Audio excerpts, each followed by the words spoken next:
kind words of introduction. Can you hear me okay? Excellent. As Professor Mauricio mentioned, I am here in Barcelona and I had envisioned this evening slightly differently. I would have loved to be there with you in person in class so we can actually interact a bit more in an analog way and get to know each other a bit better. But I think Zoom is the next good solution and we're all used to it. So we will just make the best out of that. If we experience any technical matters, if you get disconnected or if I should get disconnected, just have a bit of patience. I will try to rejoin online. I'm staying at a lovely little Airbnb in the area, and I think the internet works fine. But let me know if you experience any trouble in understanding me.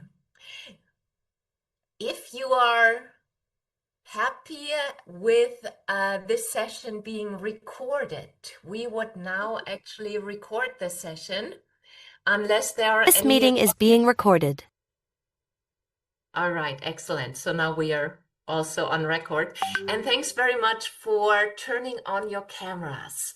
It's so nice to see your faces at least, and that way we can interact just a little bit better, I think. Thanks a lot. It's great to see you. I will now share my screen. We tried out everything beforehand and it should work all right.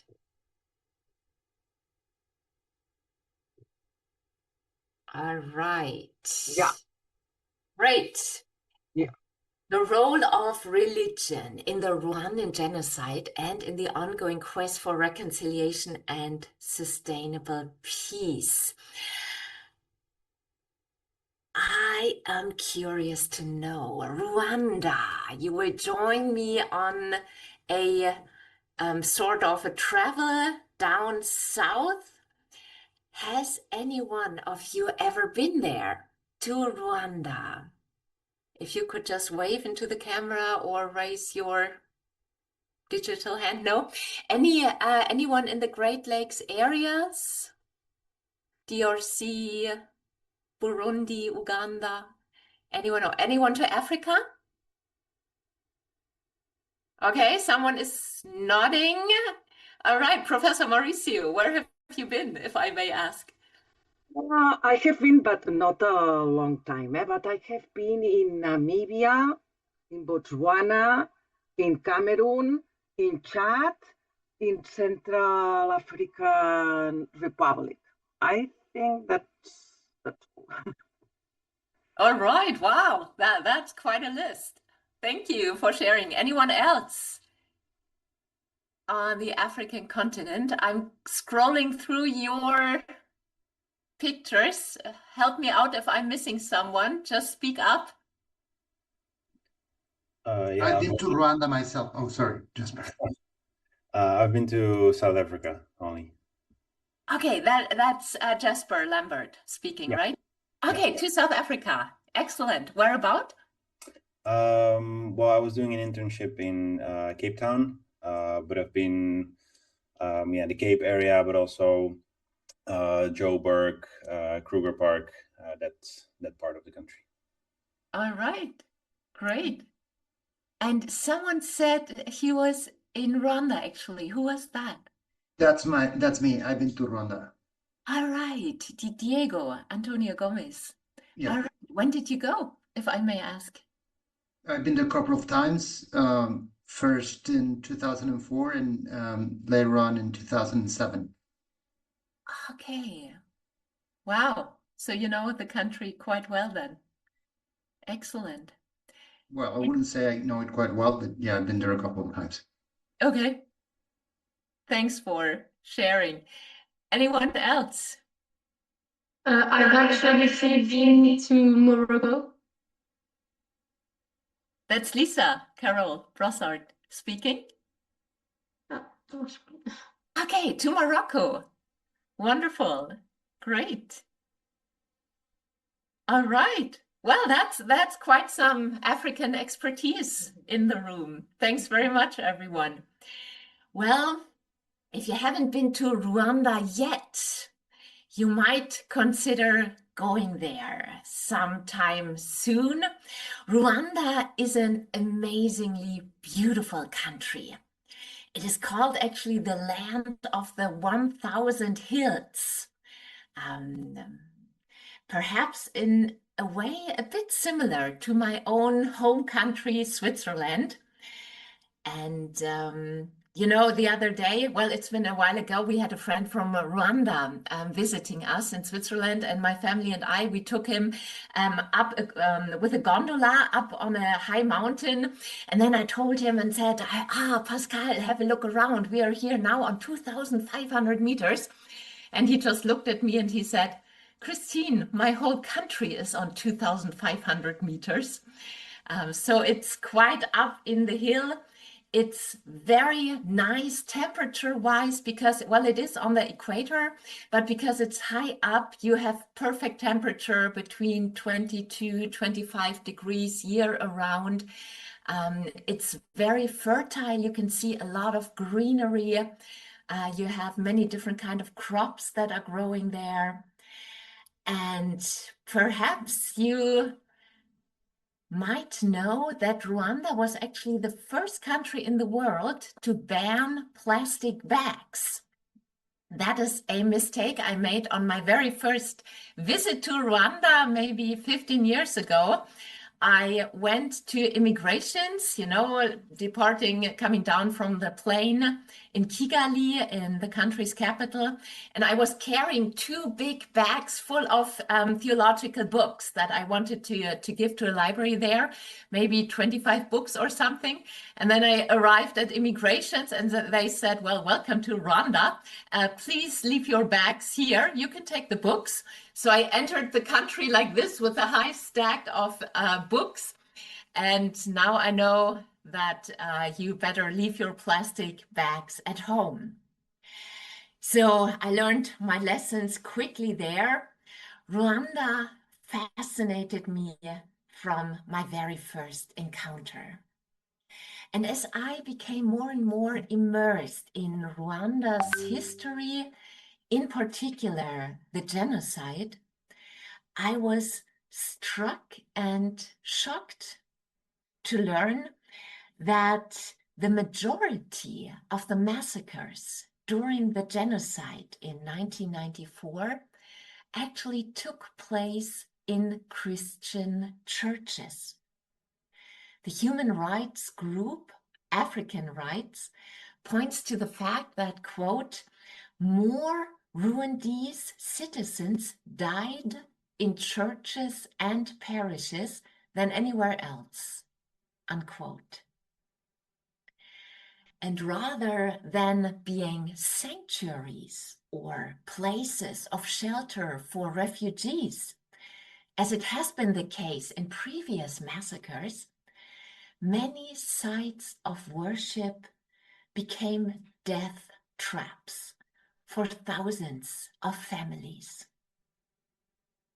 And rather than protecting their flock, priests and pastors abandoned the believers, or even worse, sometimes assisted in the slaughter. At the same time, however, there were also numerous exceptions as church representatives helped and hid refugees, and often paying for their courage with their lives.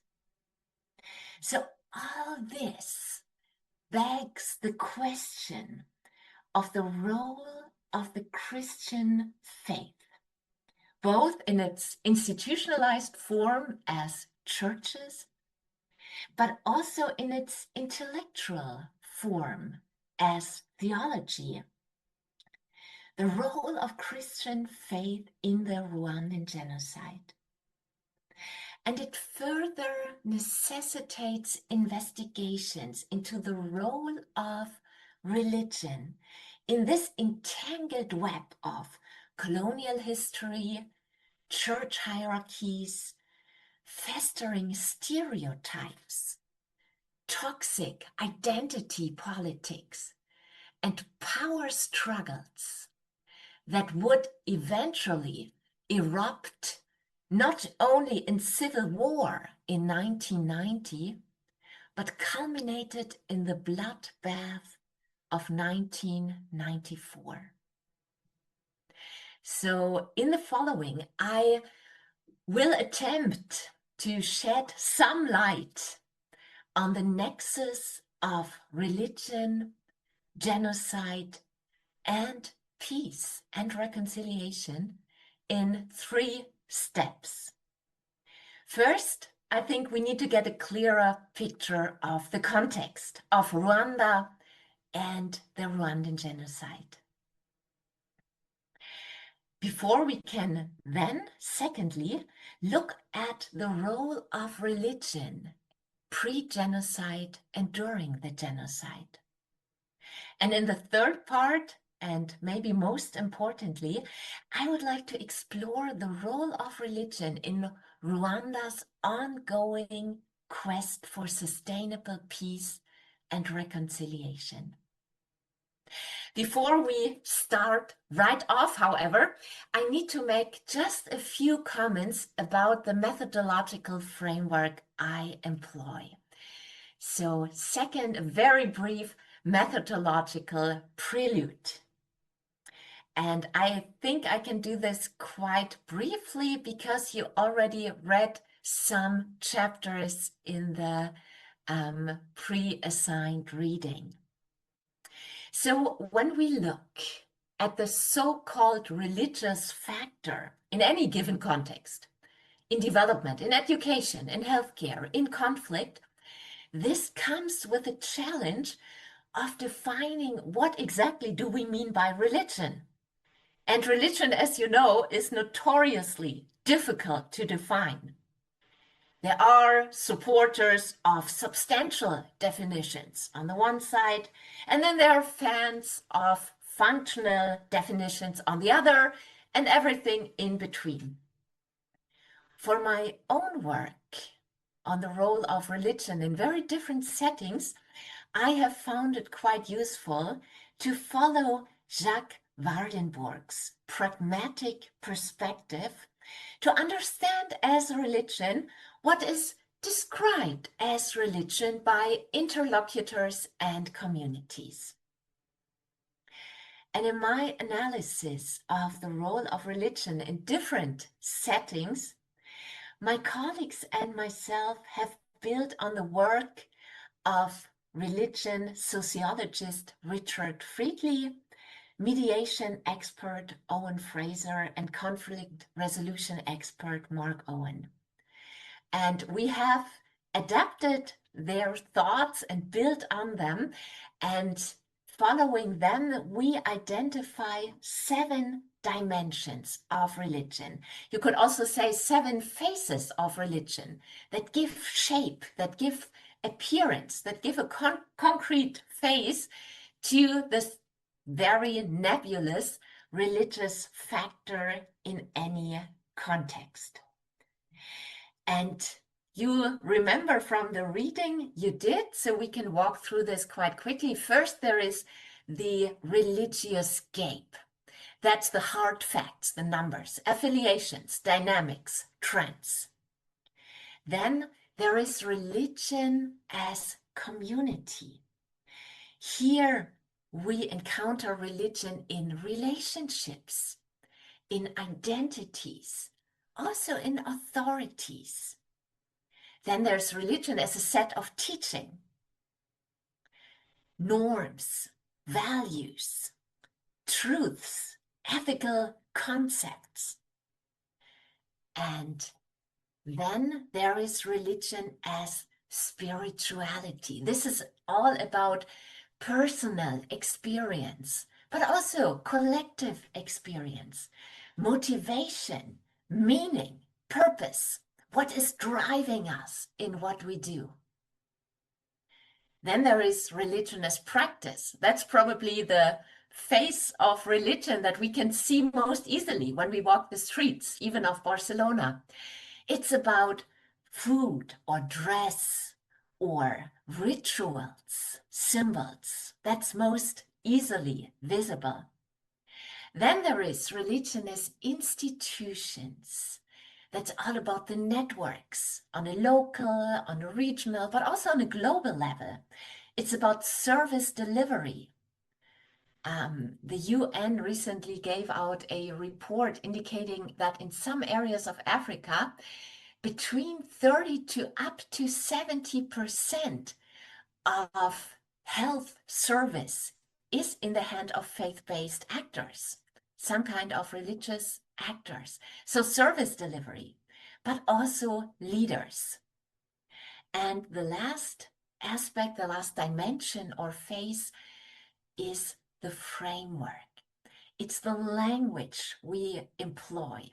And not only the semantics, but what lies beneath, the collective memory, the stories, the narratives that shape us, our thinking, the Weltanschauung, we could say. So this is basically the methodological framework that my colleagues and myself found really helpful in numerous settings. It's easy enough without being simplistic. And in a minute, I will discuss with you the significance of these different dimensions in my case study in Rwanda. And you will see that it is not the case that all these 7 dimensions appear in every single situation or context, but rather it's a mixture of certain aspects that show up in a given situations and others are maybe more on the back burner. Before we look at these dimensions in Rwanda, let me give you a brief introduction into the context. And one of our colleagues here, Diego Antonio, I think it was, Gomez, please supplement if I'm missing anything on the context. Feel free to jump in and also give us your experience. So this is actually where we can locate Rwanda. It's pretty much straight south. There's no time difference, which makes it very convenient to travel there. You see, it's actually quite a tiny country. It's about half the size of my home country, Switzerland. It's very small. You have Burundi in the south. You have the DRC, the Democratic Republic of Congo, to the west, this huge country. Maybe you're following the news. There's a lot of unrest and conflict currently in the border region between Rwanda and DRC, the North Kivu region. And of course, you have Uganda to the north. So this tiny country that maybe quite a few people had never heard of in 1994, this small East African country suddenly jumped to the focus of the world's attention when a genocide erupted in April, and up to 1 million women, children, men were killed within a mere 100 days, 3 months. They were killed before the eyes of the world community standing by and watching. While most of the victims belonged to the Tutsi minority, which were about 15%, there were also countless moderate Hutu who, for example, gave shelter to Tutsi or refused to participate in the slaughter. And so there were countless moderate Hutu who were murdered as well. And to give you just a little bit of a better understanding of the context, I would like to share with you a few minutes of an award-winning documentary. Unfortunately, it is in German only, but I have provided English translations for you. So if you look in the chat, I have uploaded the transcript document. Do you see it? So, no? Okay, maybe some of you who joined a little later, I will just upload it again. One moment.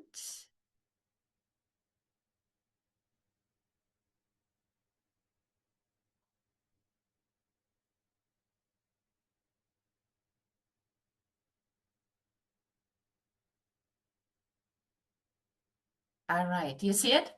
Okay, I see thumbs up. Excellent. So you can just, I tried, to just transcribe it. It's quite easy to follow along. If we had been able to meet live and in person, I would have just done, the translation on the go. But I think with the documentary transcript, it's easier for you to follow. I will again share my screen. We will watch the first few minutes of the documentary. If you experience some technical difficulties, please let me know.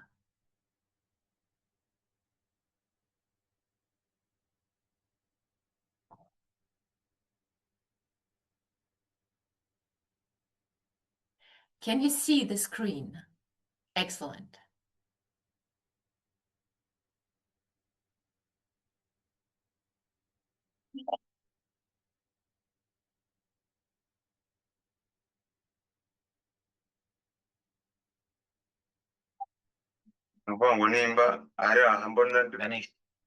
I'm stopping for a second. Can you hear the sound?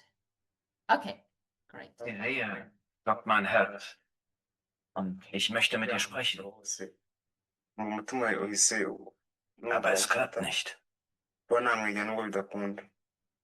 igihe cyose iyo mbitekereje sibyo ko gusa kuri yavuga ati Ich hatte sie um Vergebung gebeten, mvugisha ukuri imbere ubwo nyimara mbese kwemera yuko aber sie sagte, niemals. ngo arabimubwira Ich will diesen Mörder nicht in meinem Haus.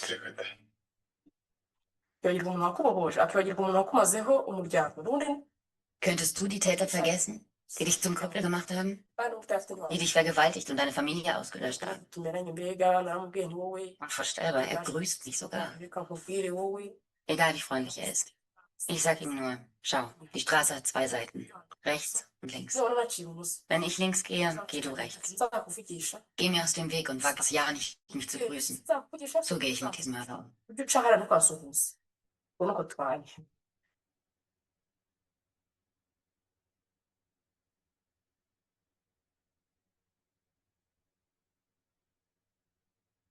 If forgiveness is possible after Wenn Vergebung nach dem Völkermord in Ruanda möglich ist, dann ist Vergebung überall möglich, egal in welchem any Kontext. case, despite the context. Oh, love. If I 7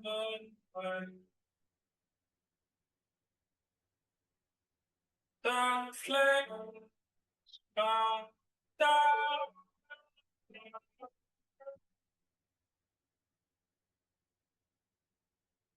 I'm strong. Be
Ich war nur von einem Gedanken besessen.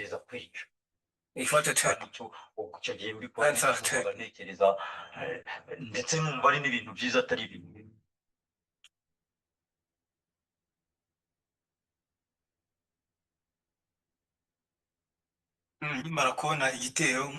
Als ich den Mob sah, geriet ich in Panik. Als sie angriffen, sangen sie immer. Wir rotten sie aus.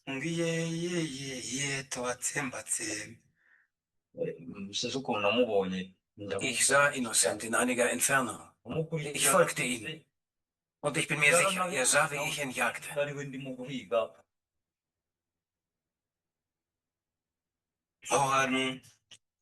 Ich hatte mich in einem Bananenwald versteckt. Aber dann schnappten sie mich. Sie hackten mit Macheten auf mich ein. Und ich war sicher, jetzt will ich sterben. Ich wurde bewusstlos. Ich spürte nichts. Für einige Tage fühlte ich mich weit weg.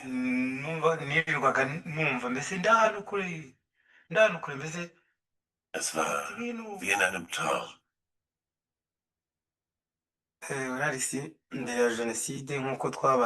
Wallace war früher ein guter Mann. Wir hatten so viel gemeinsam.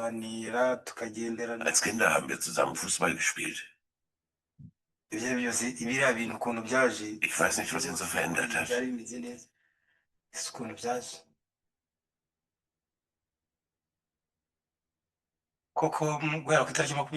6 Tage lang war ich bewusstlos.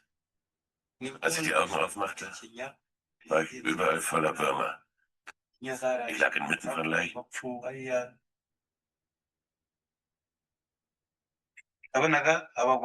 Ich sah Säuglinge, die von den Brüsten ihrer toten Mütter tranken. Und hörte einen Bulldozer, der die Leichen zusammenschaufelte, weil sie schon faulten und stanken. In dem Moment erkannte ich, es gibt keinen Gott. Als ich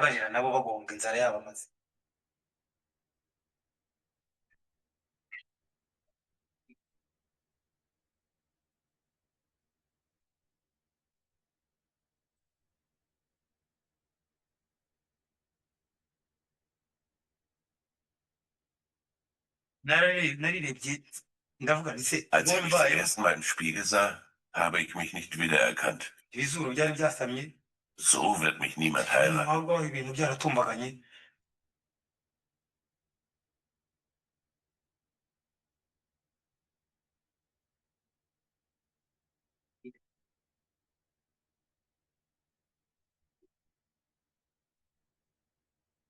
Ich war wie hier. Die Kinder tot, das Vieh gestohlen und mein Körper voller Schmerzen.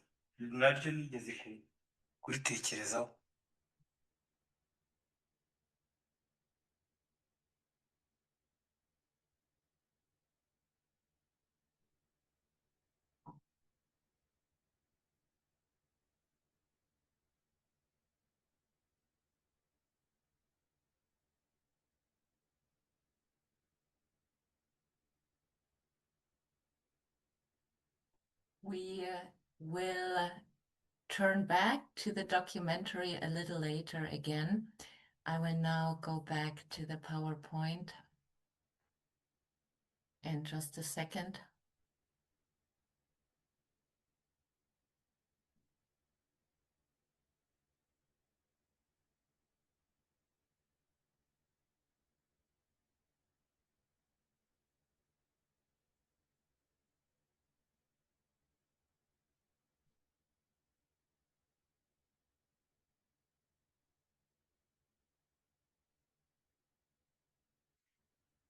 The fastest genocide in modern history not only stood out because of its brevity and its intensity, but also because of its preventability. Still, on the eve of the genocide, UN Amir Force Commander General Romeo Dallaire the commander-in-chief of the Blue Helmets that were actually stationed in Rwanda, he cabled the UN and he asked for reinforcement of his very small group of troops. But he was only met by his superior's answer, Kofi Annan, at that time. He wasn't UN General Secretary at that time. And Kofi Annan would just reply to him, Rwanda? What's in Rwanda? There are only people in Rwanda. There's no precious stones, no oil, nothing to be really worth considering. So there was no reinforcement of Romeo Dallaire's troops. If you're interested in his perspective, he wrote a book about his experience in that genocide. It's quite haunting, actually. Don't read it before going to bed. It's called Handshake with the Devil. And it gives his account of his experience there, Handshake with the Devil. So this genocide was utterly preventable, and it also stood out because of its cruelty. Many of the victims were hacked to pieces with machetes and thrown into latrines to die. It was because of the excesses of systematic sexual violence during the Rwandan genocide that the International Tribunal for Rwanda ruled that rape and sexual mutilation are ever since punishable as genocidal crimes. That is the so-called Akayesu ruling of 1998. Another characteristic of this genocide is the fact that oftentimes, and you could see that with Wellers and Innocent quite well, perpetrators and victims knew each other. They were neighbors, they were friends, even family. At the time of the genocide, Rwanda was one of the most Christianized countries in the world, with over 90% of its inhabitants claiming adherence to the Christian faith. With over 65% of the population being members, the Catholic Church was by far the most powerful religious player before the genocide. I already mentioned that Rwanda is about half the size of Switzerland, yet it is, despite the fact that it is one of the smallest countries in Africa, it is at the same time one of the most densely populated. And despite massive economic progress in the past years, Rwanda still belongs to the countries of low human development, according to the HDI measures. So now, more than 30 years after the genocide, now is the time that even long-term prison sentences for genocidaires, for the murderers of the genocide, are drawing to an end. So where do you go? If you've been imprisoned, where do you go once you are being released? You go home. You go back to your home village. And that is oftentimes the place where you committed your crimes. And it's the place where the survivors are living. So you have to understand, in Rwanda, we have quite a different situation compared to, let's say, Europe after the Second World War. There we have clear-cut boundaries, clear-cut borders between, let's say, Germany and France, Germany and the Netherlands and Poland, between former enemies. We don't have that situation in Rwanda. Rwanda is way too small and way too overcrowded for perpetrators and survivors to even avoid one another. You've seen the very first story in the documentary where they meet. They live in the same village. And the man even tries to greet the survivor, and you felt her pain of not being able to avoid this man. So what we have there is a very complex emotional mixture of fear. What if he comes back and finishes what he couldn't finish before? Hatred and revenge. Yet at the same time, there's this necessity of having to live and to work together as one nation. So the quest for sustainable peace and reconciliation is not just a nice to have. It has become imperative. And the Rwandan government very quickly realized this. And under long-term President Paul Kagame, he implemented the so-called national politics of reconciliation. So reconciliation is not really an option in Rwanda. It is bitter necessity. And when you live in Rwanda, you are most likely a Christian. Again, still over 90% are Christians. So quite different from a situation we have in many Western European countries, at least in Switzerland and Germany, Austria, these countries I'm a bit better familiar with, where the churches, they play a role, but not really a very significant role in society. It's different in Rwanda. Faith-based actors and churches, they are significant actors in the Rwandan civil society.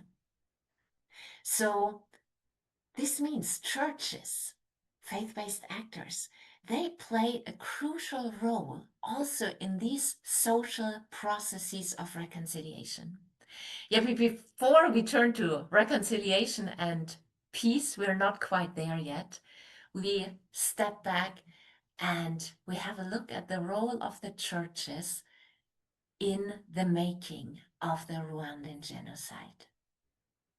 Religion in conflict, pre-genocide and genocide Rwanda. And now I would like to turn back to the very beginning, where I introduced the different dimensions, different phases of religion, how religion encounters us in a certain situation. And I want to point out just a few of the dimensions that I have found particularly significant in my work there. First, religion as community. Religious versus ethnic identities and relationships. The Catholic Church, which was the most dominant religious player for a long time, joined with the colonial powers. First it was Germany, and after World War I it was Belgium, and they joined with their policy of divide et impera, divide and rule.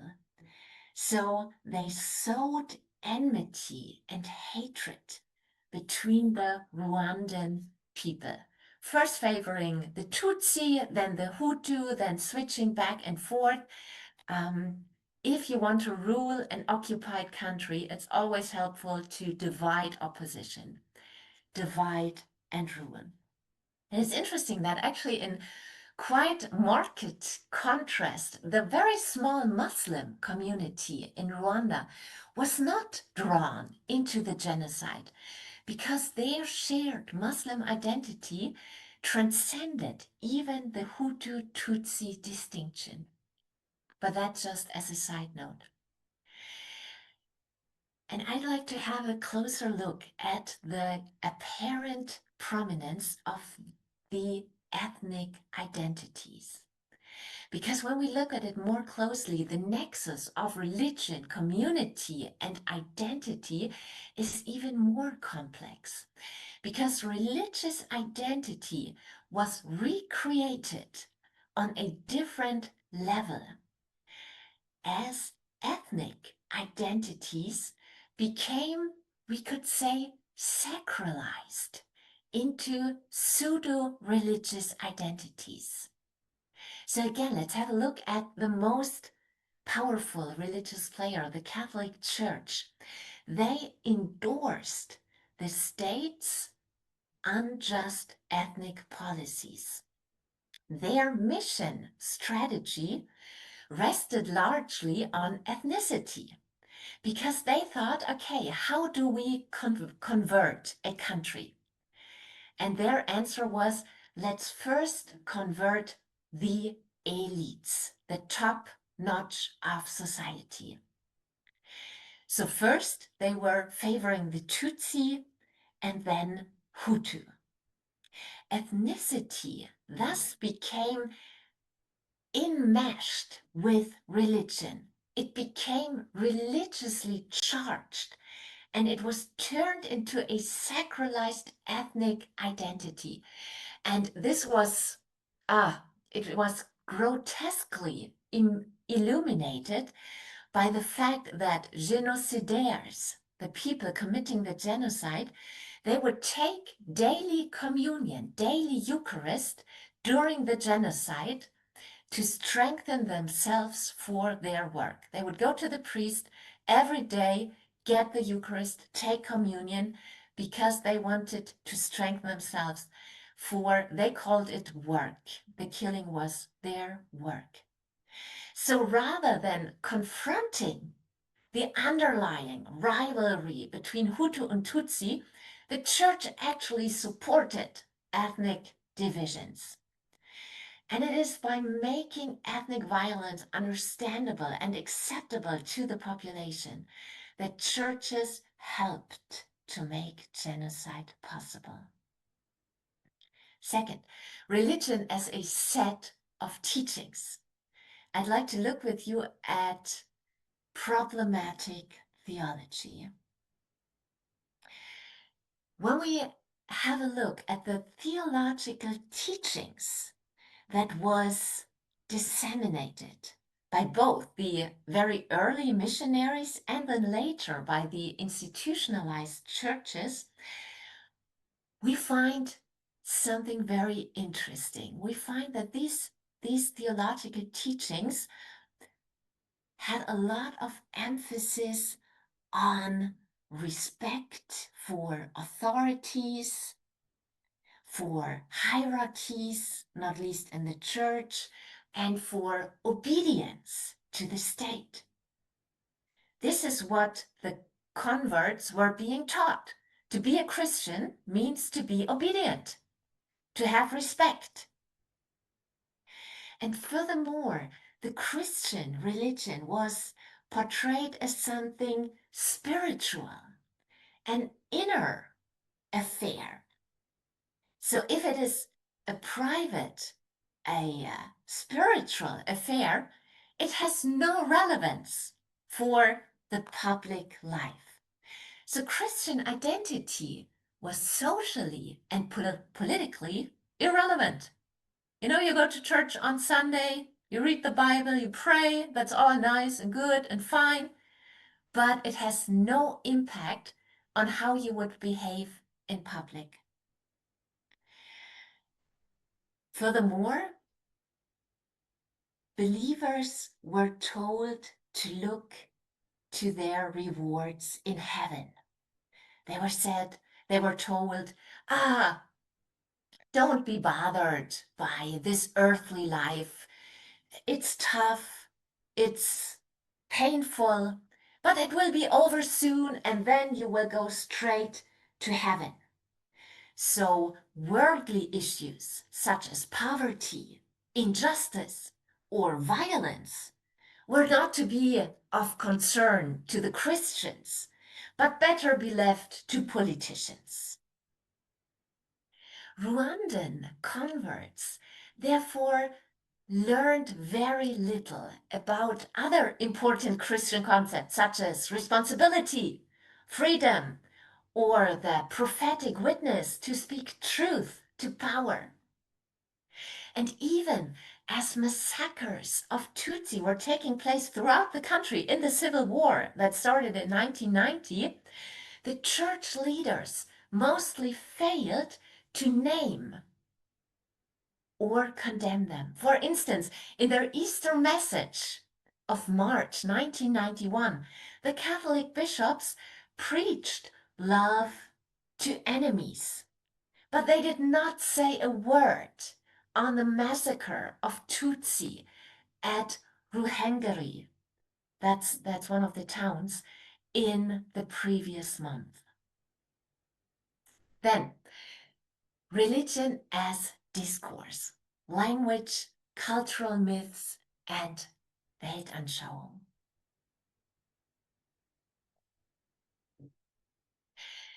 When we look at Christian religion in pre-genocide Rwanda, we find that Christian language was often instrumentalized for political purposes. There was a strong interaction in political and religious speeches that facilitated the way to genocide. Yeah, when we look at religion as discourse, it goes beyond the mere semantics, but includes language as a system for communication that extends to the cultural and the linguistic framework. And for this, we need to go back to pre-colonial times. When we look at Rwandan oral history and the cults, these were vibrant. They were saturated with violent stories, with images of violence and initiation rites. And this is what formed the cultural and the linguistic background. The stories that parents would teach to their children, that you would learn at the elders who would speak to you. These stories told and learned by heart, orally and transmitted, were full of violent images and the banalization of violence and death. And Christianity failed to address this cultural violence, the idolization of violence. And Rwandan traditional framework, Weltanschauung, was also characterized by a belief in predetermination and fatalism. So if you experienced misfortune or violence, you would most likely meet your fate with resignations. You would think this is an expression of the Spirit's will, maybe a result of angry spirits that perhaps you have failed to pacify. And this thinking aligned itself too easily with Christian ideas of predetermination. So this helped to sustain conditions in which violence and injustice could be understood as preordained and therefore inevitable. There's nothing you can do against it. So if you struggle, it's pointless. It's preordained. And my final point, religion as an institution. Church-state relations, the construction of hegemony, and power struggles. When we look at religion through glasses of institution, these three aspects come into view. Let's have a look at the first one. The early missionaries, the so-called White Fathers, Catholic priests from Belgium, they aimed to convert the elites first, hoping that the masses would then follow. But when King Muzinga resisted conversion, his son, Mutara III, he became king and he was a devout Catholic. So critical distance between church and state became more and more difficult.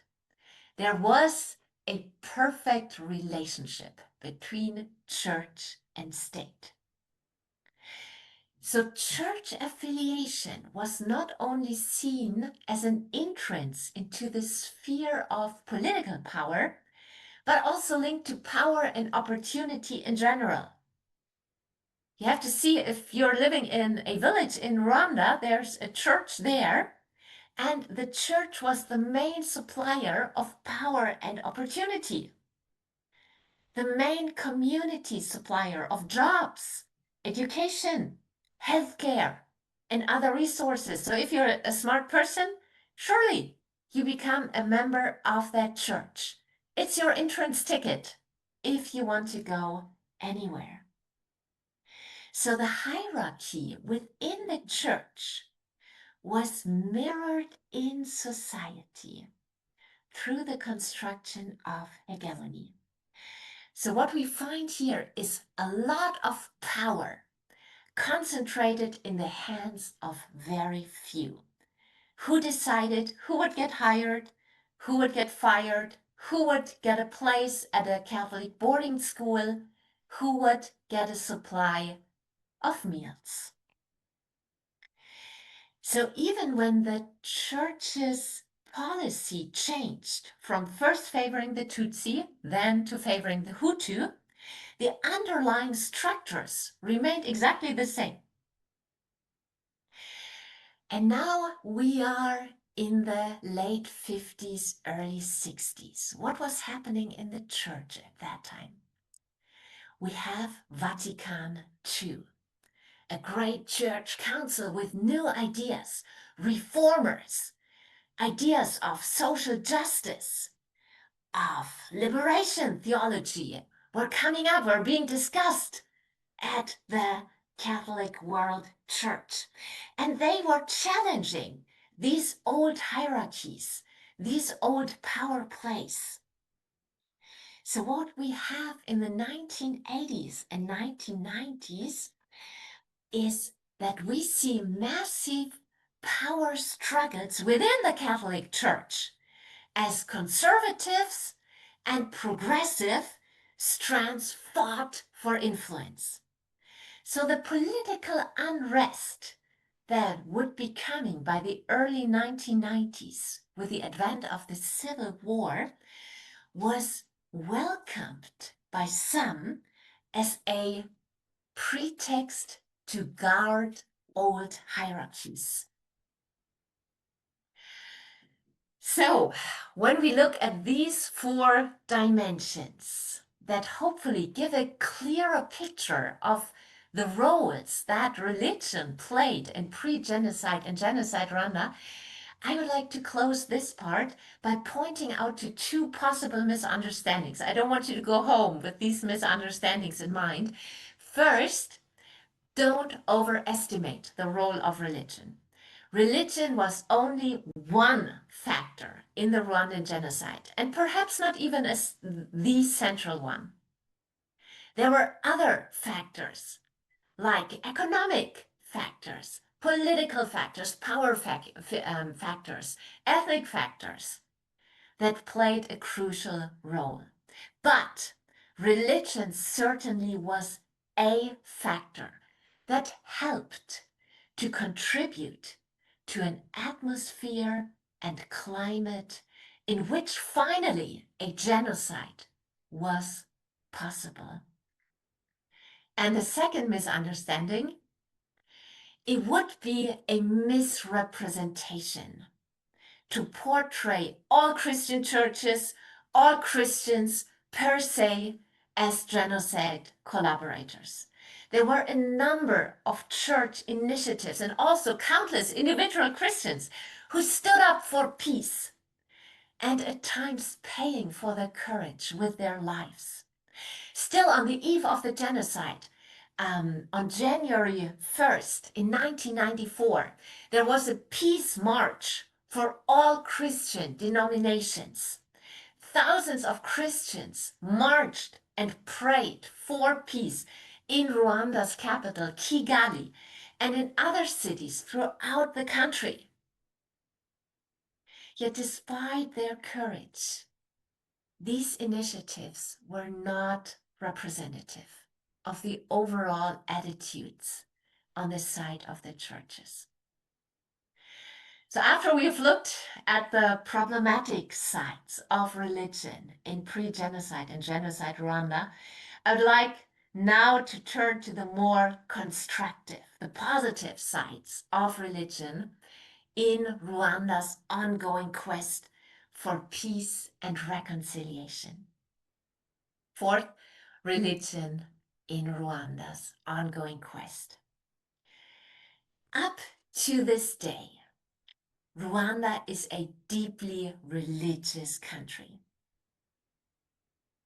The religioscape, you remember our very first dimension, right, has shifted since the genocide, however.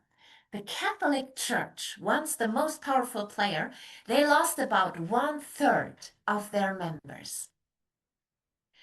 And instead, many so-called independent churches, many with a charismatic Pentecostal orientation, have grown in numbers. And as I mentioned before, contrary to many European contexts, I'm not sure what's the case in Spain, and I'd be interested to learn from you in our discussion. But in my home country, Switzerland, churches are not really a big factor in public life. But in Rwanda, they are. So what they say, what they do, or what they don't say, what they don't do, matters and has an influence on politics. And I mentioned Paul Kagame, the Rwandan government, and their politics of reconciliation, the top-down approach. On the one side, you have, on the other side, countless church initiatives or even individual initiatives that supplement these top-down structures by the government with many bottom-up initiatives. Because reconciliation, forgiveness, peace, justice, they are central elements of Christian theology, of the Christian faith. And these concepts form the normative basis for many church-led initiatives. Yet how exactly does it work? Every time I go there, I want to learn. I want to find out how on earth is it even possible for people to live together in the same country, maybe in the same village, that have murdered the families of the others? How on earth is that possible? That's my driving motivation. I want to learn. I want to look for best practices that perhaps can be applicable to other contexts as well. So let's have a look again at these different dimensions of religion. How does religion work? First, religion as community and practice, trust, and the acknowledgement of guilt. You can imagine the genocide profoundly undermined the credibility, the moral authority of Christian churches. From different massacres, from previous killings, now most massacres took place within church buildings. And even up to this day, the question of a possible complicity of the churches has not been fully resolved. So after the genocide, many churches, many religious actors chose to downplay their actions, or maybe inactions, during the genocide. But some chose a different route. I'd like to give you the example of the so-called Detmold Confession.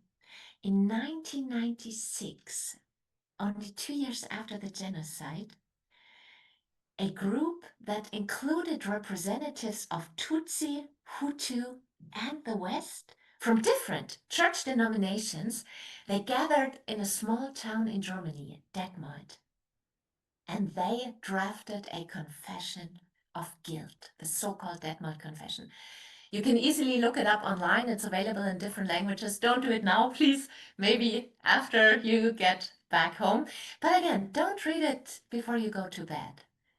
It's very explicit. And it starts with recognizing the suffering of the other and with asking for forgiveness. I quote, "The Rwandan people will never be reconciled with each other unless each party accepts to kneel down before the suffering of the other party, to confess their own offense, and to humbly ask forgiveness of their victims." And then follows a very explicit list of the things that were done there.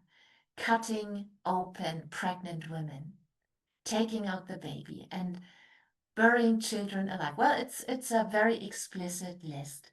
So guilt is not being downplayed. It's not being phrased in vague terminology like the mistakes we made, but it's open. It's very explicit. And by naming the guilt and by expressing repentance and asking for forgiveness, kneeling down, this confession contributed greatly to rebuilding trust and opening pathways toward reconciliation. You cannot have future reconciliation without first looking back at what really happened. Second, religion as community, relationships and identity. What I found in Rwanda is that in contrast to many short-term interventions, for example, by the state, who would do like a reconciliation workshop, let's say weekend, maybe a week, churches or faith-based actors, they often invest in long-term relationship-based engagement with both survivors and perpetrators. And I'd like to take you to Remera. That's a really small village in the west of Rwanda. If you drive from Kigali towards the Congo, you will pass by Remera. You will have to get off the main road. You better have a Jeep because you will need four-wheel drive. It's a bit up and down. And in Remera, I met Jerome, Pastor Jerome, the pastor of the local church there. He's not only a pastor, he's also a mediator. And he started a while ago a small group called The Lights. This volunteer group's name, The Lights, is inspired by Matthew 5:14 in the Bible. That's the Sermon on the Mount. Anyone knows the scripture there? Harry, I see you nodding. So what do we read there? You're still muted, I think. I know of it, but I definitely can't tell you the scripture. All right. Yeah, it's the Sermon on the Mount, of course, is 3 chapters long. But the specific verse that served as the motto for this volunteer group is, "You are the light of the world," Jesus says to his disciples there. Okay, so that's the motto of that volunteer group, The Lights. And the aim of this group is to reach out and establish relationships, first separately with perpetrators and with survivors. And once they have established relationships, they try to connect these two by inviting them into their group. They meet once a week, and during these meetings, Pastor Jerome would teach on Christian concepts such as forgiveness, healing, transformation, but he would also teach on insights on trauma, therapy, conflict resolution, and mediation. And through the ongoing engagement of the lights, relationships between survivors and perpetrators are established. I took this picture during one of their meetings, and you see the lady with the blue and yellow dress, right? Somewhat to the right of the center. That lady stood up during our meeting, and she pointed to the man sitting to the left of her. We cannot really see his face. And she was telling the story of how this man murdered her husband and her 6 children. And she told her story, how for a long time she was tied down by feelings of fear. What if he comes back and finishes me off as well? Feelings of hatred, revenge. And she said, this man was always with me. When I was lying in my bed, awake at night, he was there in my mind. When I was working the fields during the day, he was right there, like a heavy backpack. And then she was telling how she was approached by the lights, and very, very slowly, she managed to overcome the spiral of hatred, fear, and revenge. And she was very clear that forgiveness is not the same as forgetting. It's impossible to forget. And when you walk outside that building, you can see the window right there, right across, there's the burial ground of all the people murdered in that village. That's where her 6 children and her husband are. She will not forget, but she was able to forgive. 3, religion as a set of teachings, norms, and values. And as with most religious traditions, Christianity also comes with a system of what we call dogmatics, that is what we believe, and ethics, how we behave. And these norms and values matter. Because if you're a Christian in Rwanda, much of your social life, especially if you live in a village, will be centered around your church. Of course, you will go to church on Sundays. You will attend worship service, which easily can take 3 to 4 hours. You will sing at least in one choir. You will go to a Bible study group, a youth group, and perhaps also a women's group or a men's group.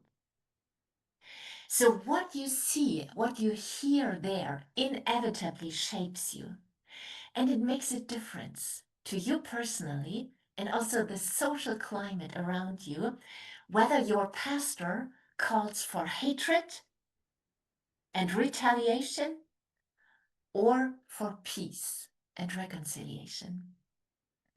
And being a university teacher myself, I was interested in what do they teach the young pastors at universities.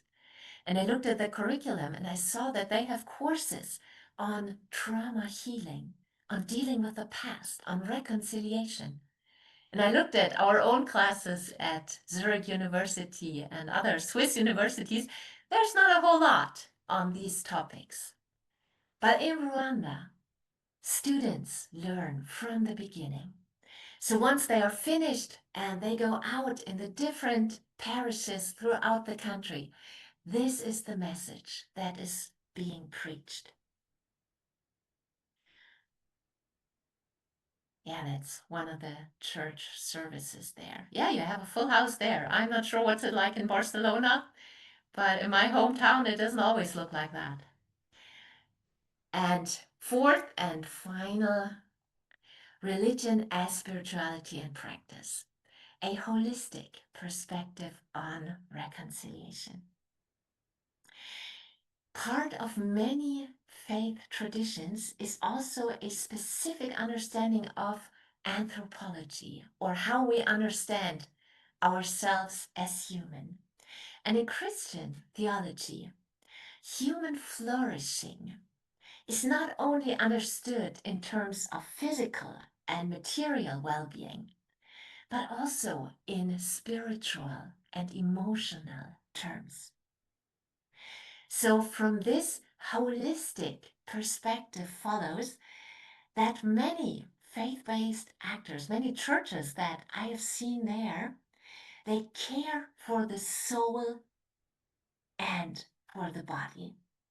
So reconciliation initiatives that I have witnessed there and gotten to know there are often accompanied by what we would maybe call classical development initiatives. One example I would like to introduce to you more closely, it's a fascinating person I met there, Christophe Mbonigabo. He himself survived the genocide, but his family was murdered. And yeah, it's quite moving. Maybe, well, you can look him up online. And he tells how he actually wanted to join the rebels and take revenge into his own hand. But then he heard God speak to him loudly and clearly, telling him, no, not revenge, but reconciliation. And so he founded, first a one-person endeavor. He founded an FBO, faith-based organization called CARSA. That means it's an acronym standing for Christian Action for Social Assistance and Reconciliation. No, the other way around, reconciliation and social assistance. And he meanwhile has a staff of about 80 people who work in the entire country. And I'd like to show you one of his projects that I found really remarkable. It's called Cows for Peace. And it's like a 3-step project that he has developed. He's a sociologist by training. And the first step is a week-long seminar. A second step is weekly small group meetings that take place in the local setting. And the third step then is the Cows for Peace project, where he gives a cow to selected pairs of direct perpetrator and survivor. So it's not just any perpetrator and any survivor, but it's who has killed my family. And these pairs receive a cow, and a cow now is a major thing. It's like if we are presented with a small car. But different from a car, we cannot just park it and come back a few months later. But the cow needs constant attention, at least twice a day. And the cow first stays with the family or with the survivor's home. And the perpetrator comes to help. Feed the cow, take the cow out, milk the cow, whatever's necessary. So what is happening? Very, very slowly, over time. On the one hand, on a practical level, hey, a cow is a great animal to have. You have the milk, you can feed the family. If you have extra to spare, you sell it on the market, you have a small income that you can generate. But then something else is happening. If someone is coming for weeks, for months, to your home, very slowly relationships are being built. And I like to switch back one last time to the documentary before I will close the lecture.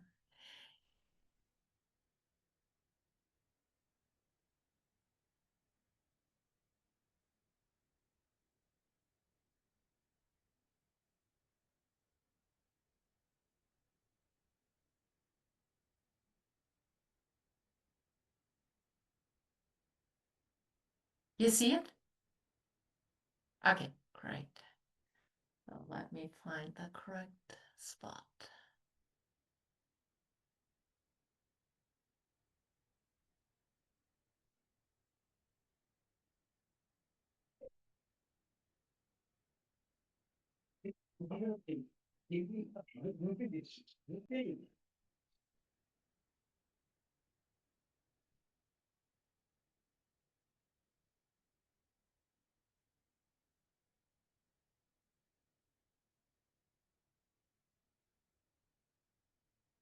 One of the projects here at Karsa. Eins unserer Projekte hier bei Karsa heißt Kühe für den Frieden. In unserem Projekt versuchen wir, eine Brücke zu schlagen zwischen Täter und Opfer und ihren Familien. Die Täter- und Opferpaare, die erste Schritte auf dem Versöhnungsweg gemacht haben, bekommen gemeinsam eine Kuh. Um diese kümmern sie sich und teilen sich die Milch. Es geht darum, aufeinander zuzugehen, es wirklich zu wollen. Die Kuh bleibt zunächst beim Opfer.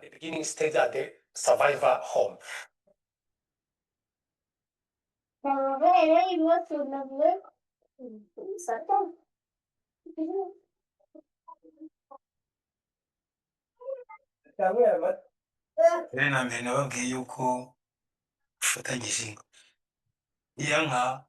Als Willis begann, uns regelmäßig zu besuchen, erklärte ich meiner Familie, dass die Kuh nicht nur mir gehört. Er teilt uns und er hilft mir, die Kuh zu versorgen. Yarwara tugafatanya kuyivuza.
Nimm das Kalb. Als Zeichen und Symbol unserer Versöhnung. Vielen, vielen Dank.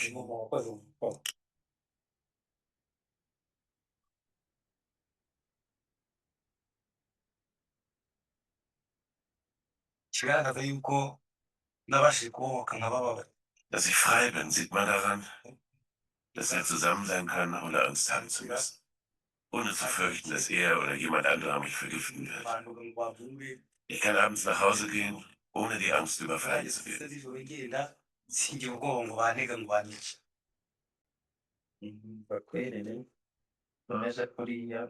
Wenn ich Innocent sehe, fühle ich mich immer noch schuldig.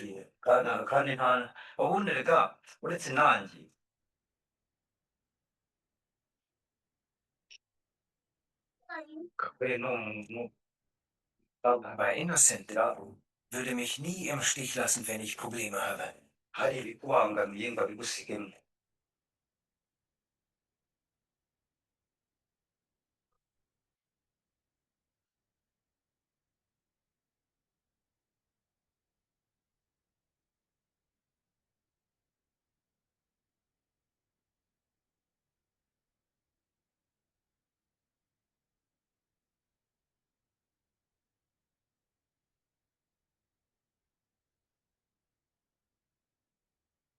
Let me turn back one last time to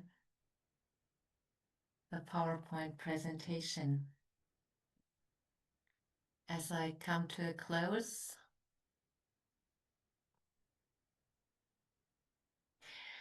what I've seen and witnessed in Rwanda over the years is quite remarkable. Actually, it's mind-blowing. And as a Christian myself, to me, I wouldn't have thought that reconciliation could be possible in such a context. It's like a glimpse where heaven meets earth. But I don't want to close without at least pointing to some critical remarks that I've also witnessed over the years. And I'd like to briefly mention 3 points. I have seen that some churches appear to maintain a very close relationship to the state. And history tells us that this can be problematic. If you're too close to the state, it's difficult to critique, to exercise your prophetic witness. If you're too far from the state, it's difficult as well, because then you have nothing to say. But I've seen there some churches are a bit too close. The other critical aspect I'd like to mention is what I find as sometimes one-sided understanding of reconciliation. I found that churches emphasize grace and forgiveness, but sometimes neglect truth and justice. And all 4 are components of reconciliation. And the last problematic aspect, I sometimes wish the churches would speak out more clearly against abuses of human rights.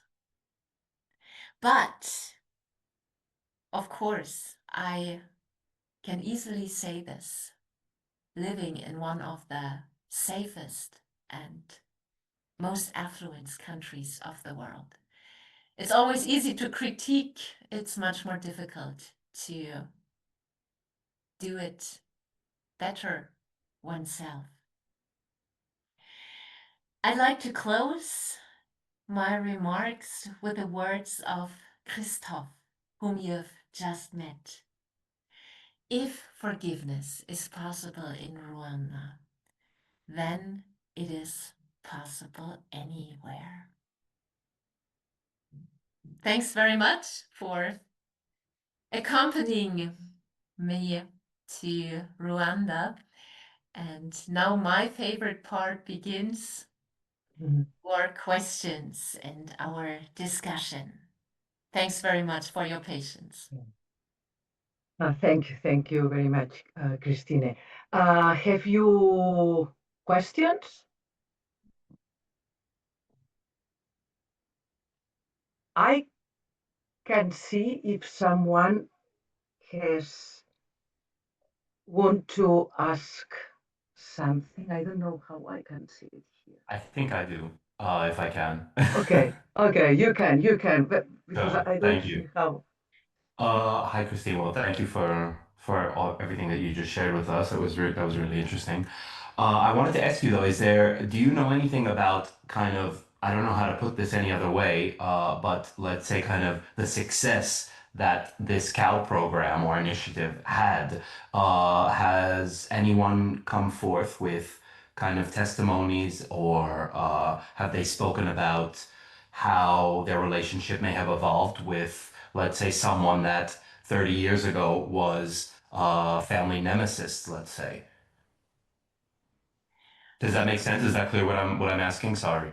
Thanks very much, Jonathan. Yeah. That's a big question.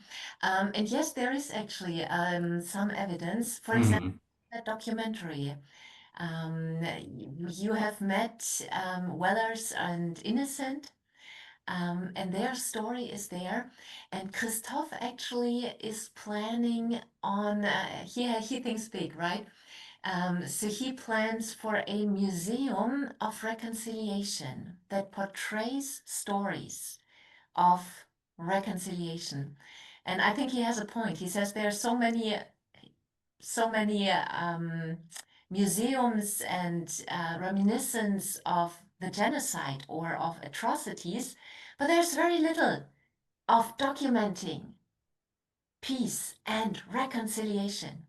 So he actually bought a plot of land outside of Kigali.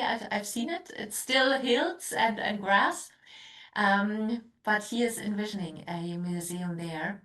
And there are also, depending on the religious affiliation, people have done different kinds of research there. Actually, last week I talked to a researcher from the Jehovah's Witnesses, and she has just finished a major research project that focuses on Jehovah's Witnesses, actually.